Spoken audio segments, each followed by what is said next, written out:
안녕하세요. 저는 올해 45살 남자입니다. 회사에서 일을 하고 있는데 모르는 번호로 전화가 왔습니다. 전화를 받자 처음 듣는 목소리의 남자가 저보고 아내 이름을 들먹이며 얘기했습니다. 나 미진이 사랑하는 사람입니다. 미진이와 만나기 시작한 지 3년째고 우리는 서로 사랑하고 있습니다. 그런데 미진이가 마음이 약해서 차마 가정을 버리지 못하네요. 이 정도 만나면 남편 되는 사람이 알아서 눈치채고 물러날 줄 알았는데 어쩜 이리 모르고 사는 겁니까? 눈치가 없는 겁니까? 자기 아내한테 관심이 없는 겁니까? 어떻게 자기 아내가 매주 다른 남자를 만나고 오는데 3년이 돼도 모르고 있어요? 저는 일하다 말고 이게 뭔가 싶었습니다. 아내한테 애인이 있다니요? 그것도 3년이나 만난 애인이 있다니 아무리 생각해도 너무 말도 안 되는 소리다 했지요. 진짜 애인이라고 쳐도 상간남이 전화가 와서 내가 네 아내 애인이라고 얘기하는 게 이게 상식적으로 말이 안 되는 소리 같아. 순간 이거 신종사기 전화구나 했습니다. 개인정보 빼가서 내 전화기에 있는 가족들 전화번호로 내 가족인 척 친척인 척하는 사기 전화가 많다고 하더니 이것도 그 비슷한 종류의 스팸이라고 생각했던 거지요. 그래서 저는 야, 너 뭐야? 너 보이스피싱이지? 했더니 그 남자가 아주 신경 거슬리게 웃더니 전화를 끊어버렸습니다. 저는 기분이 아주 찝찝하고 더러웠지만 그냥 그렇게 끊는 걸 보니 스팸이 맞나 보다 생각하고 털어버렸습니다. 그리고 그날 저녁 아내한테 가서 당신 애인 있어? 당신 애인이 전화 왔던데? 나 미진이 애인이라고 했더니 아내가 그게 무슨 말이야? 무슨 말도 안 되는 소리야 했습니다. 그래서 제가 당신이 그렇게 얘기할 줄 알았어. 나도 똑같이 얘기했어. 무슨 말도 안 되는 소리냐고 내가 보이스피싱이지 하니까 웃으면서 전화를 끊어버리대. 요즘 스팸 무서워. 내 개인정보는 대체 어디서 빼가서 사기를 치는 거야. 정신 바짝 차리고 살아야 돼 했더니 그러게 그러니까 모르는 전화 받지 마.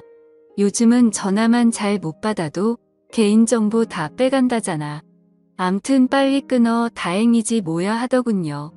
그래서 저는 참별을 다했다. 앞으로는 모르는 번호 아예 안 받아야겠다 했지요. 그리고는 그 전화는 잊었습니다.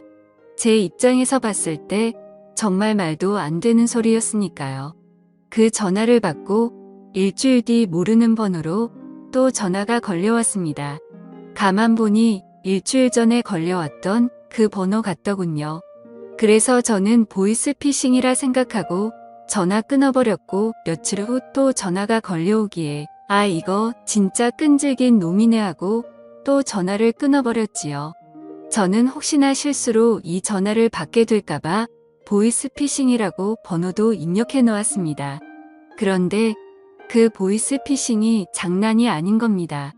똑같은 번호 비슷한 시간대에 하루에 한 통씩 전화가 걸려오는 겁니다. 요즘 보이스피싱은 원래 이런 식으로 하는 건가? 원래 이렇게 끈질긴가 싶었지요. 그런데 아무리 생각해도 보이스피싱 치고는 한 사람한테 너무 공을 들인다는 생각이 들었습니다. 그것도 이미 보이스피싱인 것을 눈치챈 사람한테 이렇게까지 하는 건 좀 이상하다 싶었지요. 끝도 없이 전화가 오는 것도 이상하고 비슷한 시간대에 전화가 오는 것도 이상하고 진짜 뭔가 있나라는 생각이 들더군요. 그 사람 전화가 보이스피싱이 아니라면 아내한테 진짜 애인이 있다면 그 사람이 진짜 아내 애인이라면 믿을 수도 없고 믿고 싶지도 않았지만 불가능한 일은 아닌 것 같았습니다. 그 후로 저는 아내를 유심히 살펴봤습니다. 그런데 아내는 평소와 같았습니다. 아침이 되면 다 같이 아침을 먹고 아이는 학교로 저와 아내는 일터로 나갔습니다. 아내는 아이를 낳고 나서 경력 단절로 일자리를 구하기 힘들어 옷가게에서 일을 했는데 아이도 챙기고 저녁도 해야 한다며 낮에 몇 시간만 일을 한다고 하더라고요. 그래서 돈은 별로 많지 않지만 돈을 많이 버는 것보다 가족들 챙기는 게 더 중요한 것 같다며 아이가 어린이집에 다니기 시작할 때부터 5년째 그 일을 하고 있습니다. 아내의 하루는 늘 일정했고 제가 퇴근하기 전에는 꼭 집으로 들어와 저녁을 준비했고 저녁 먹고 나면 아이 공부를 봐주고 설거지를 하고 아이가 잠들고 나면 저와 함께 시간을 보냈습니다. 평일에는 오늘 하루 종일 서 있어서 피곤하다며 그냥 잠들 때가 많지만 주말에는 꼭 저와 달콤한 시간을 가졌습니다. 아내는 바람이 날 이유도 없었고 전혀 바람 피우는 사람 같지도 않았습니다. 아내가 다른 남자와 바람이 났다고 하기에는 우리 집은 너무나 평온했습니다. 그런데 계속 걸려오는 전화의 기분이 찝찝한 건 어쩔 수 없었습니다. 그러다 며칠 잠잠한가 했는데 보이스피싱이라고 입력된 번호로 전화가 또 걸려왔습니다. 저는 전화를 받을까 말까 하다가 이게 뭔지 진짜 보이스피싱이 맞는지 확인은 한번 해봐야겠다 싶었습니다. 그래서 전화를 받았지요. 처음에 받았을 때는 별 생각 없이 받아서 몰랐는데 다시 받아보니 이 사람이 한 전화는 공중전화 같았습니다. 내가 전화를 받으니 통화하기 진짜 힘든 사람이구만. 이제야 전화 받아요? 지금까지 정말 내가 헛소리했다고 생각한 모양이네. 그런데 오늘은 전화 왜 받았어요? 가만 보니 아내가 바람 피는 것 같죠. 하더군요. 당신 뭐야 뭐 하는 사람이야? 했더니 나 당신 아내 애인. 당신보다 더 당신 아내를 사랑하는 사람입니다. 하더군요. 이거 미친 사람 아니야? 야, 너 뭐야? 너 왜 자꾸 이따위 전화하고 그래? 이유가 뭐야? 너 이거 내 번호도 아니지?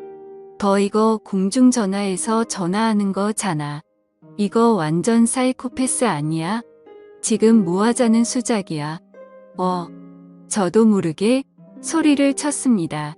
왜 나한테 화를 내요?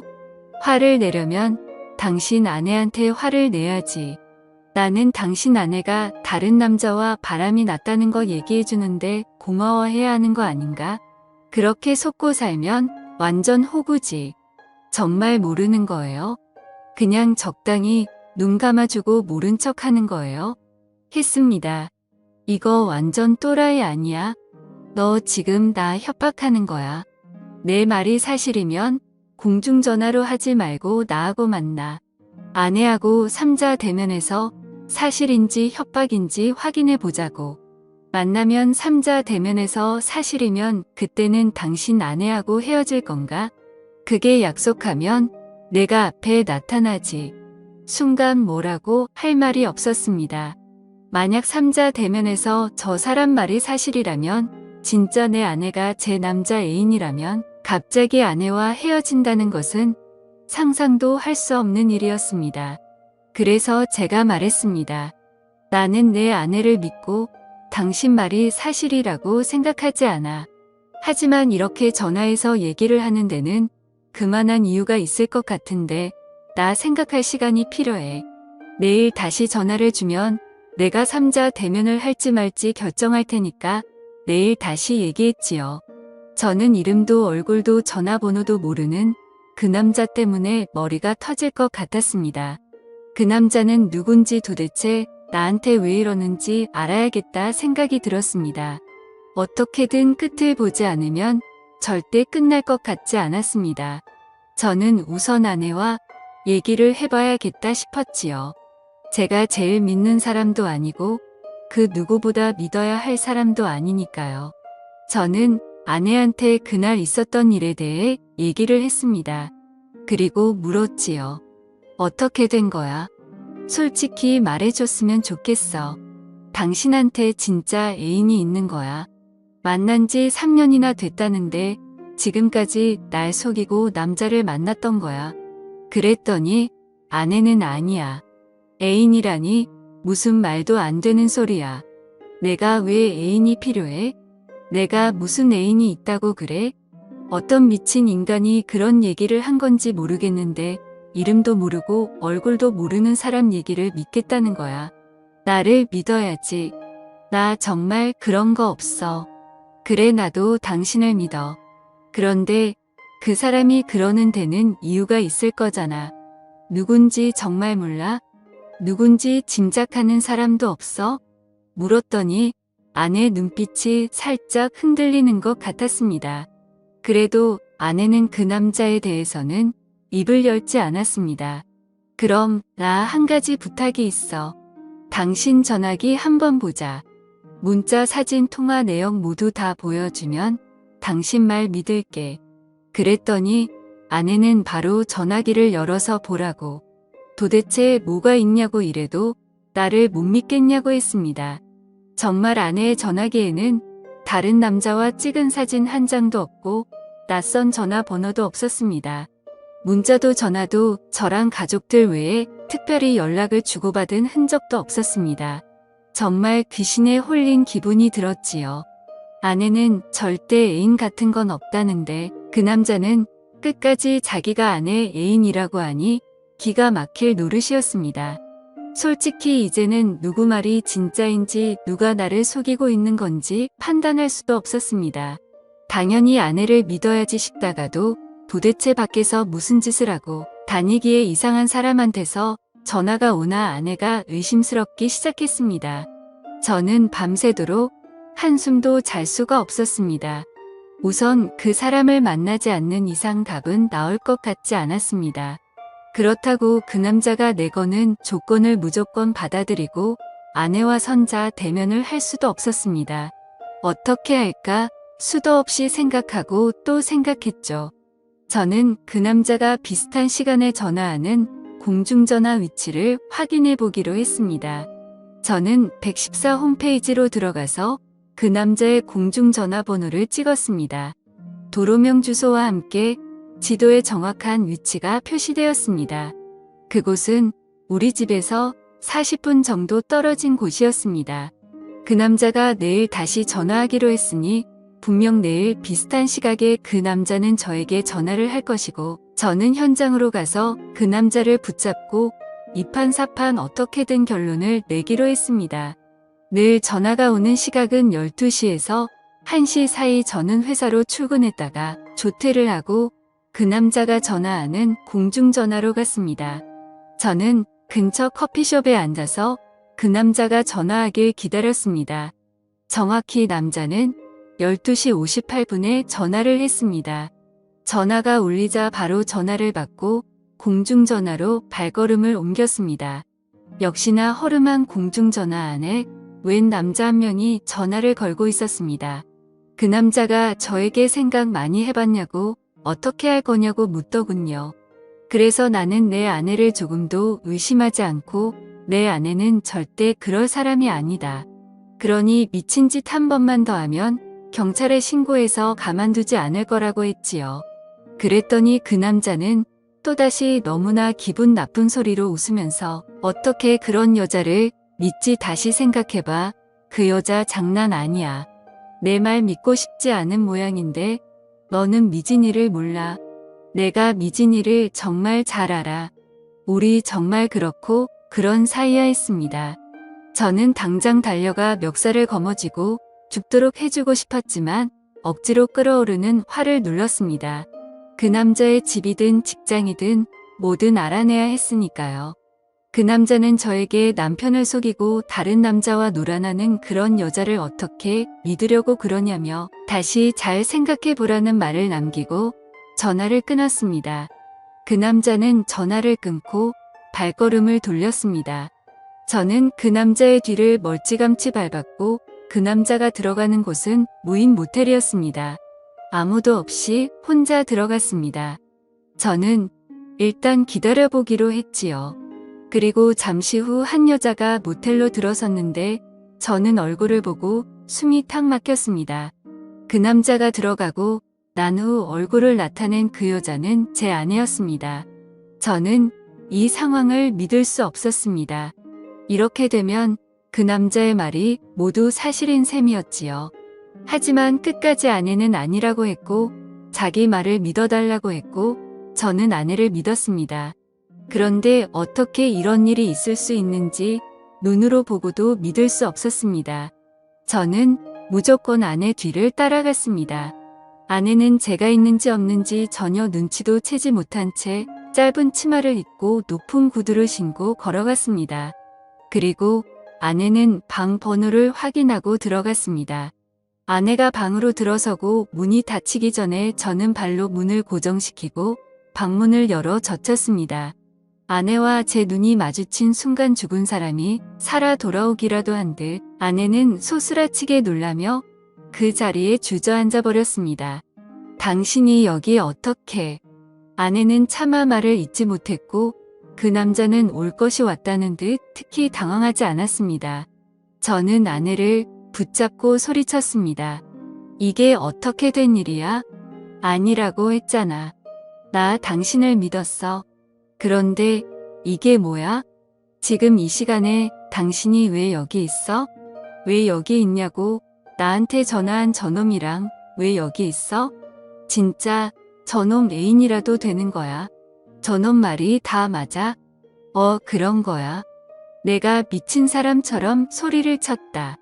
아내는 내가 묻는 말에는 대답하지 않고 저 인간이 전화했어. 당신한테 전화한 사람이 저 인간이야. 하더군요. 그랬더니 그 남자가 얘기했다고 말하더군요. 내가 전화했어. 우리 둘이 3년을 만났다고, 우리 둘이 그렇고 그런 사이라고 했지. 다른 남자 품에 안기는 여자 왜 끼고 사냐고 헤어지라고 했어. 당신 남편과 나를 위해서. 그 남자 얘기가 끝나자 아내는 그 남자에게 다가가 있는 힘을 다해 그 남자 뺨을 3대에 후려쳤더군요. 이 안에서 있었던 일 절대 발설하지 않는다. 이게 이 세계의 룰 아니야. 그런데 너 왜 이래? 내 남편한테 왜 전화를 한 거야? 얘기해서 뭐하게 도대체 뭐 하자는 거야? 도대체 왜 그랬냐고 아내가 울고 불고 소리쳤습니다. 자꾸 만나다 보니 내가 좋아져서 너를 사랑하게 돼서 그래서 다른 남자하고 공유하고 싶지 않아서 왜 그러면 안 돼? 그러니까 내가 이중생활 그만하라고 했잖아. 그만하고 그냥 나랑 살자고. 이 남편하고도 헤어지고 그냥 나랑 살자고 몇 번이나 말했어. 일 그만두면 내가 버는 이 돈 몇 배로 준다고 내가 얘기했잖아. 그 남자 말이 끝나기도 전에 아내는 그 남자 뺨을 한 대 더 올렸습니다. 나 아이가 있다고 몇 번을 말했어? 내가 비록 여기에 돈 벌러 나왔지만 가정은 깨고 싶지 않다고. 나는 내 남편도 사랑하고 내 아이도 사랑해.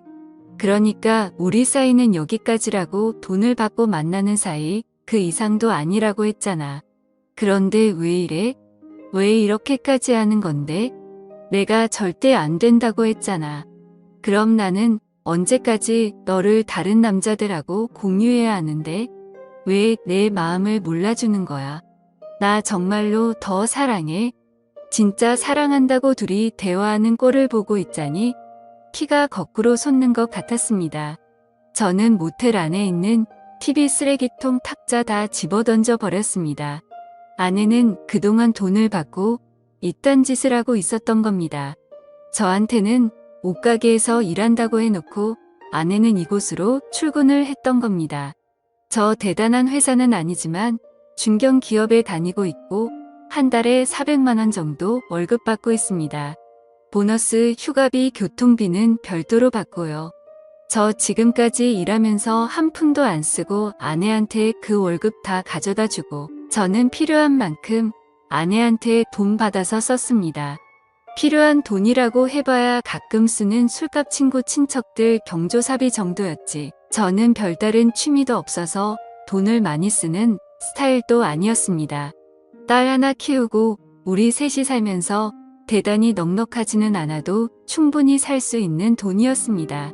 그래도 아내가 옷가게 나간다고 할 때는 잠깐 나가서 일한다니까 아무래도 조금이라도 보탬이 되면 생활이 훨씬 나아지니까 그러라고 했던 겁니다.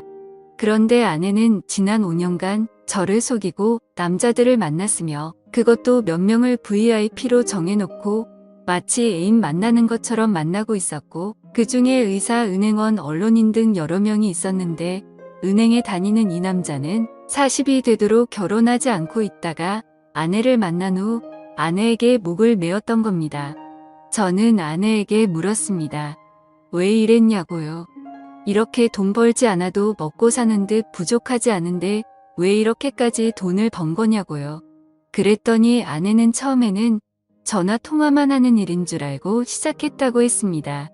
그런데 전화방을 하다 보니 자연스레 만나게 되고 만나다 보니 단골이 생기고 돈이 생기더랍니다. 하루에 적어도 30만 원 많이 벌 때는 100만 원씩 벌다 보니 도저히 이 일을 그만둘 수 없었다고 하더군요. 그래서 제가 그랬지요. 당신은 지금 내 앞에서 돈 핑계를 대고 있지만 진짜 이유는 돈이 아닌 것 같아. 이 일이 참 적성에 맞아 보여. 내가 몰랐네. 10년을 넘게 살면서 당신 적성에 맞는 일이 이런 일인 줄 꿈에도 몰랐어. 적성에 맞는 일 찾았으니 일 열심히 해야지. 앞으로 열심히 이곳에 드나들면서 열심히 돈 벌어봐. 조금이라도 젊었을 때는 이렇게 돈 벌고 나이가 들면 또 다른 장소를 찾아 헤매면서 돈을 벌게 되겠지. 나는 여기까지고 내 딸하고 당신도 여기까지야. 그 더러운 짓으로 내 아이를 만들고 우리 가족을 위한답시고 음식을 마드지 마. 토할 것 같아. 그리고 당신이 연락하는 단골들 이름과 연락처 내놔. 안 그러면 당신 죽을 때까지 내 딸 얼굴 못 볼 줄 알아. 그렇게 아내는 저에게 세컨폰을 건넸고 아이에게는 죽을 때까지 비밀로 해달라고 했습니다. 그래도 딸 앞에 부끄러운 줄은 아는 모양이었습니다. 세컨폰을 보니 안내의 바깥 행적이 그대로 다 나타나 있었습니다. 다른 전화기로 연락을 하고 있었으니 아내의 전화기는 깨끗할 수밖에 없었던 겁니다. 저는 저에게 연락한 그놈을 상대로는 전화 통화 내역과 연결책을 잡아 소송을 걸었고 다른 사람들도 전화 연락 문자 주고받은 증거들을 모아서 소송을 걸었습니다. 그리고 그 사람들 주소를 알아내 한 명 한 명 집으로 찾아가 당신들 남편이 대낮에 뭐라고 다니는지 다 알려주었습니다. 고상한 척 좋은 아빠 좋은 남편인 척하면서 당신들 남편 어떻게 살고 있는지 한번 보라고요. 낮에 열심히 회사에서 일하는 척하면서 돈을 뿌리고 다니는 사람들이다. 그런데 당신들은 남편이 뭐하고 다니는지 꿈에도 생각지 못했을 거다. 대낮에 모텔 드나드는 당신네 남편들 잘 살피고 관리 잘하시라고 얘기하고 나왔습니다. 그 이후 아내는 미안하다부터 시작해서 절대 앞으로 그러지 않겠다는 말까지 수도 없이 용서를 빌었지만 저는 도저히 아내를 받아들일 수 없어서 아내와 결국 헤어졌습니다. 아내는 돈 버는 게 무슨 죄냐고 악을 썼지만 저는 그렇게 돈 버는 것은 죄라고 특히 가족들에게는 용서받지 못할 죄라고 얘기해주고 그 후로 연락을 끊었습니다. 그 일이 있은 지 1년이 넘었지만 저는 그 충격이 너무나 커서 지금도 자다가 벌떡 일어나지만 나와 딸을 위해서 최대한 잊으려고 노력하고 있습니다. 앞으로 다른 여자는 못 만날 것 같고 우리 딸과 행복하게 잘 살고 싶습니다. 지금까지 제 사연을 들어주셔서 감사드려요.